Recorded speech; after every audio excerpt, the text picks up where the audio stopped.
Ticklemuff takes all the other puppets' clothes. And Yeah, because I'm the star. yeah, Ticklemuff's the star of the show. And on that note, hello everybody and welcome to Soul Tickle. My name is Ticklemuff and this is my co-host Zack. Hello, welcome. This is a podcast where we talk about mental health. We go under the fluff with our guests. And we talk about how these people, how do they not kill themselves every day in this crazy world? Because we sometimes have a tough time and we want to know how they do it. And today with us, we have our incredible guest, Comedian, probably a lot of other things. Please welcome Vince Caldera. That's right. You got it. Perfect. That's perfect. You got it. Thank you. Thank you. It's our first time meeting. Yeah, Yes, this is our first time, and I'm really excited. Me too. Yeah. me three. Yeah. Thank you for having me. My pleasure. Thanks for being here. What do you think of our clouds? I mean, I just feel so overwhelmed in like a very good way because there's a lot to look at, and it feels very safe. It feels very comforting. Oh, you know? good. That's amazing. Yeah. Well, Vince, I saw online that you have a comedy special called Heaven and Earth.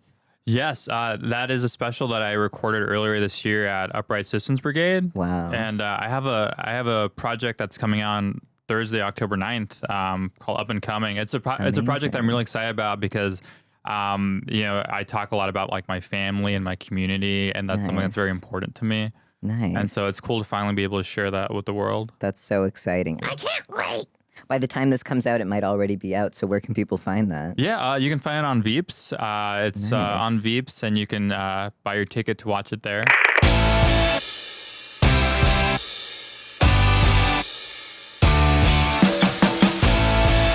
Not to go to your last special, but I'm just so curious what inspired the name Heaven and Earth. Yeah, that's so funny. Well, first off, I just thought it sounded nice. does. I feel like there's just something Yeah. about the word heaven that just seems very, I don't know, nice or soothing, comforting. But yeah, in that special, I talk about my grandparents a lot, and they're both alive. But Lucky. yeah. I'm sorry, I don't Yeah. mean to brag, but both my grandparents are alive. I take that as a brag. Yeah. Yeah. Yeah. But I feel like, I don't know, I'm around them all the time, and they mean like the world to me. And I felt like when I talk about things, I want to talk about the things that I care about. And in a lot of sets, it's often about my family. Yeah. So I wanted to sort of capture that in that set. Yeah. Well, that's why I'm wearing this jacket, because I heard in your comedy you talk about all of your family. For the most part, they've all been to prison. Yes, that is true. Almost everybody in my family has been to prison or jail or faced some kind of like incarceration type of thing. What about you? I have not. I have not taken a trip down there. Yeah. It does feel like a victory in itself to not be in there. But yeah, it has taught me a lot about like, understanding someone, especially when they have made a mistake like that, and not to cast judgment. In the special Up and Coming, I feel like it's very non-judgmental because I talk about what that's been like on the receiving end of having someone in prison and the effects that it has on you. And just kind of like not letting someone be dehumanized, because I feel like when people go to prison, a lot of folks will often dehumanize them, but when in reality, they just need a lot of connection and love. Yeah, I feel like what they do in prison does the opposite of help. Yeah, I mean, Do you think? Yeah, I mean, being there is already the punishment, So why make it worse for people? Exactly. Yeah. Yeah. Do you think like growing up in that environment with people coming in and out of prison, was that normal to you? Yeah, it's so funny because like as I've been in this creative world and sharing my experiences, there's a lot of things that I'll share, and I'm like hearing my friends say like, "Oh, what do you mean? What are you talking about?" Like when I was like, maybe my dad used to send me to go buy him cigarettes. He used to send me to go do that, and if I was, Let you? yes, the guy was actually pretty cool. He'd let me pick him up for my dad. He'd be like, "Just put him in your pocket." Wow. Right. And while I'd be out, I would see like a police cruiser or something. And instinctually, I would like call my parents' house and I'd be like, "Hey, there's police outside." Wow. And that to me was very normal, And so when I said that to one of my friends, they're like, "What are you talking about? I've never had to do that in my life." Yeah. So it's realizing that there are things that have been very different than someone who might not have grown up with that. Yeah. Do you think that it influenced how you think about good and bad and right and wrong? Yeah, wow, that's such a great question. Yeah, for sure it's influenced that because, because my family's been there so much, I have a certain image of my family, but it's just like, I always see them as good people. I've just made a bad decision. And unfortunately, they're kind of set up to be in a place to continue making bad decisions, like I would love so much for my parents to get like jobs and stuff like that, but there's a lot of barriers to them getting in a position like that sometimes. Yeah. And I saw that it was shot in black and white, or at least that's what the clips are. Yeah. So that one is the Heaven and Earth one that I shot at UCB, but this up and coming one that does talk about my community, my family is I shot the Bob Baker Marionette Theater. I saw that! Yeah. What did you think? Isn't it incredible in there? It's such a beautiful place, and it's such a new place to Highland Park. I grew up in Glassell Park, and so to have something like that in my community feels valuable because I didn't really have stuff like that. So that's kind of what gravitated me towards shooting it there. Yeah, it feels like a fairy tale. Honestly, it's so enchanting. I love it so much. Like a storybook. Yeah, have you been? Yeah. Yeah, and we've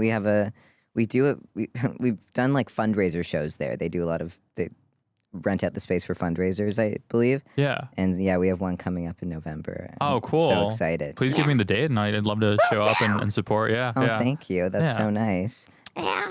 So how long have you been doing comedy? I started when I was very young. I started when I was like a teenager in high school. So I've been doing it for like a little over a decade.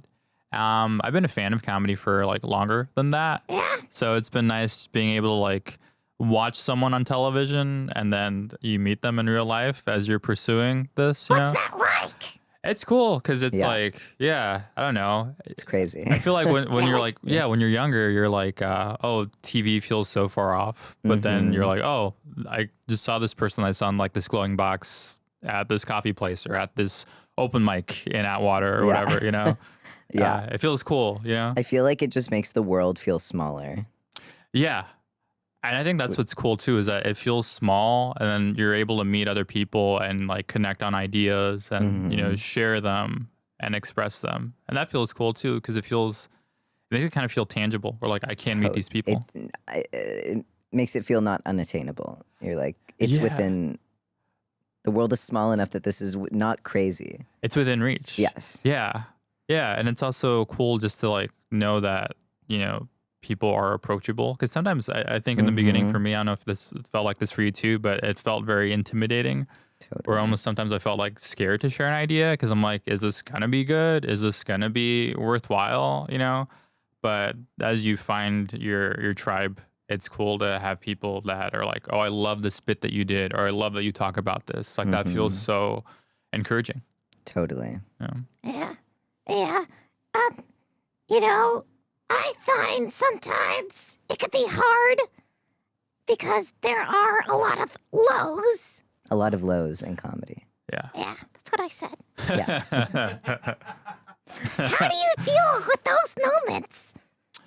I feel like when I feel low, it typically means that I feel isolated.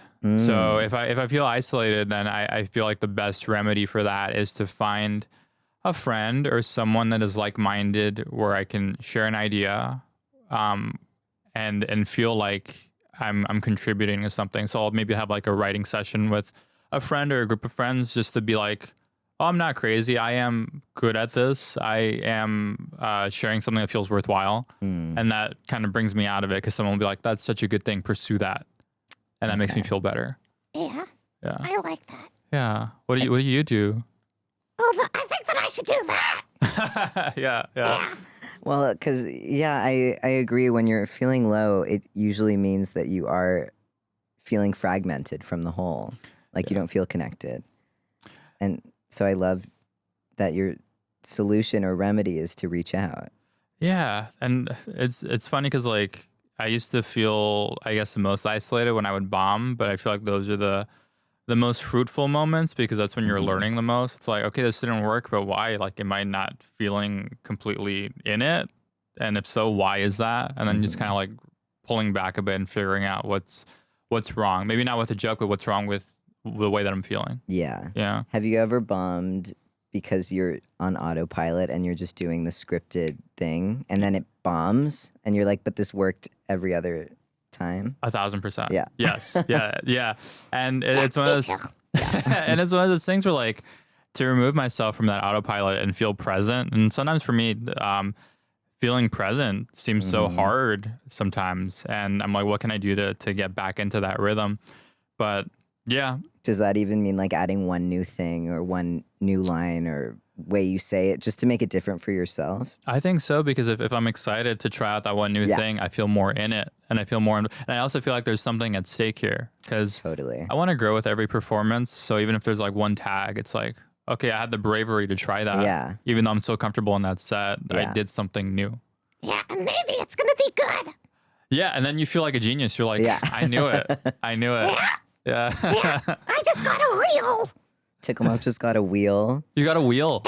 Yeah. Yeah, it's like one of those ones that you like go. Da-da-da-da-da-da. Oh man, I wish I had that, because I feel like I get decision fatigue. So I wish it would help me with decision making. Oh my God, you need to come to a show. Yes. We'll help you. We're always asking for an audience member who's has a decision that they need to make. Yeah, man. Because it feels so real, where you're just like overwhelmed. And you're like, I just want someone else to take care of this. Totally. Yeah. There's this like fable, I think it's a Taoist fable, where there's this man who is really good at like doing woodwork and stuff and like fixing fences, and he's fixing these fences, and then they give him another job. They're like, you were so good at that. We have all of these potatoes that need to be sorted and like put some in a good pile, some in a bad pile. He hated it so much because it involved so many decisions versus the woodworking, the fence making, which was just like, you make a fence. But with the sorting of the potatoes, it was decision fatigue. And he was like, I can't do this. It's also like, it feels very subjective too, to like what is a good potato and what is like a bad potato. Exactly. Because they can be so like you and I can have different opinions. We can all have different opinions. Sweet potatoes. Sweet potatoes, yeah. Man, I wish I could think of red potatoes. Red potatoes. Yellow potatoes. Purple, yellow. I need to go to more farms and learn more about hot potatoes. Yes. Yeah. But yeah, it's like it feels subjective in that too, where it's like, well, this could mean so many things to another person. Why do you think we're all here? Like, man, like on Earth, or yeah. I think we're all here to like, I don't know, create something or contribute to the planet. And in a way it unites different people in different ways, or to find community. I talked about isolation earlier. I feel like it's so easy to feel isolated, but when you do connect with someone, that's such a unique moment. And I feel like that's the purpose of people being here, is to find a way to connect to other people. Yeah, do you agree? I do agree. And I feel like I haven't been in a relationship in like over 5 years at this point. And I feel like I really miss that like very deep connection with another person, because I feel like when you have that, stop looking at me. Sorry. Very intense. I just feel like there's nothing like that. And I feel like that might be the point of life, is to connect with people, which sounds so simple. Yeah. And to what you're saying, there is nothing like that. And it's when you do find it, it feels like such a great discovery. And Ticklemuff, when you were staring, I have like this. I have this a lot. I don't know if this is relatable to you, but sometimes it's hard for me to figure out where to look. Because I don't want to feel like I'm just staring at someone, but also I get that all the time. But then if I'm looking everywhere, I'm like, oh, do they think I'm just like not present? So it's just hard to like find where to focus your attention on. So true. Very true. Yeah. I mean, I was getting drinks with a friend, and when they were talking to me, I make a point to keep eye contact, and then and like maybe sometimes I'll get distracted by a cute dog or something. Yeah, like something, of course. But I'll say like, I'm so sorry, I'm getting distracted by. Where? There's no dog. There's no dog here. But when I was talking to them, they were like looking all over the place, and it was like, I didn't like it. Yeah. Well, now I'm gonna start like thinking really critically about where my eyes rest. I wish it was just like an agree upon, like something that's agreeable, where it's like if you're talking to someone, here are the points, the markers where you can stare.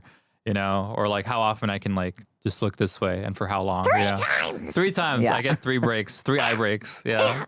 But it's different when you're talking because I think we know naturally as a human when you're talking you'll You'll right? kind of like move here, move here. Yeah. So you have some leeway. Yeah. And I feel like that's needed because sometimes there's like, I just need like a little break to kind of like really think about what I want to say. Totally. Yeah. Yeah. Do you think that you're an introvert? Honestly, it's funny because of comedy, I feel like I'm supposed to be extroverted, but I think I'm very introverted. Honestly, sometimes I don't always tell people I do stand up. Really? Yeah. Yeah, because I feel like sometimes the conversation will only be about that. And sometimes I want to feel like I have more to offer in that sort of There's space. more to you than just comedy. Exactly. There's more. You're more than your title, right? It's true. So I feel like I try to think of other things that are like tangential to that, where it's like I'm excited by this other thing that is removed from comedy. Like what? I been working at the library. That's so cool. I love it so much. I love libraries. It's full of resources. So go there for printing and get 24 pages in black and white for free. Wow. Yeah. Hey, Wow. Tell them I sent you. That's huge because we go to FedEx all the time and it's go to the library. And you might find a really nice librarian that might let you print a few more. So You never know. you never know. Yeah. And also you meet so many great friends there. Wow. Something I'm excited by right now is that I applied to join the planning committee for Summer with the Library for next year. Wow. I got That's accepted. so much fun. Congratulations. Thank you. What are Honestly, you going to do? well, I'm going to find out on Thursday. We have our first meeting. wow. I'm really excited. Very Love a good fun. meeting. Yeah. But yeah, I just think there's something about trying to maintain that excitement about like just daily things because sometimes I feel like I might not be present and having things to look forward to can be helpful. Yeah, but I'm really excited because it feels like it'll benefit a lot of people and I want to feel like I'm serving people too. Yeah. Maybe that's also why we're here. Yeah. Yeah. I love that. Connecting it back. Thank you. What about you all? What are you excited for? What's coming up? What are we excited for? Maybe it doesn't have to be comedy centric. Could be anything. Yeah. Well, Zack's starting school. Really? I'm starting school. What are you going to school for? Getting a master's in psychology. That's amazing. Yeah. Congratulations. Thank Yeah, that's you. really cool. Thank you. Yeah. Yeah, I'm excited. A little nervous to go back as an adult, but yeah, To you saying that, I am thinking about going back to school. really. And I have felt nervous about being an adult. But when I think about it, sometimes I feel like, I started college when I was like 18, 19. Yeah. And I feel like in that moment, I might not have been ready to go to school. I think Totally. now, being the person I am now, this is when I would have been ready to go. Like, Yeah. I feel like I understand myself better. Because now you know what you actually want to study. Exactly. You know what And you you'll get want. so much out It of doesn't it. feel like a puzzle. Yeah. Yeah. Okay. What are you thinking of wanting to go back for? Library science. Very cool. Yeah. This And is the coolest person. I know. I'm so glad that we met you you. guys are so funny. Oh my God. Man.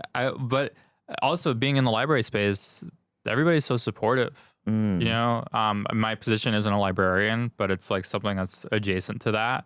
But everyone is like, I believe in you. Here's what you can do. That's so sweet. And I haven't had that at other jobs. Even like this feeling of fulfillment has been really cool.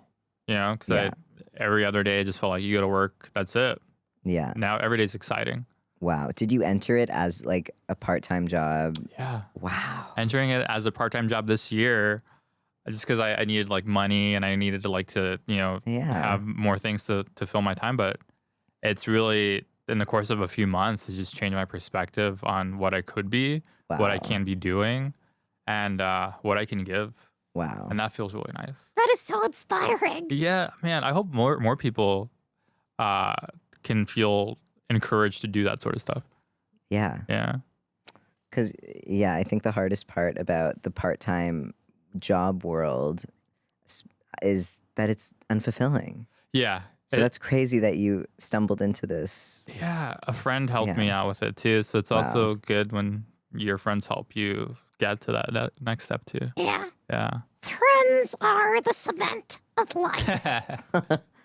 Well, very wise, very true. Thank you. Yeah.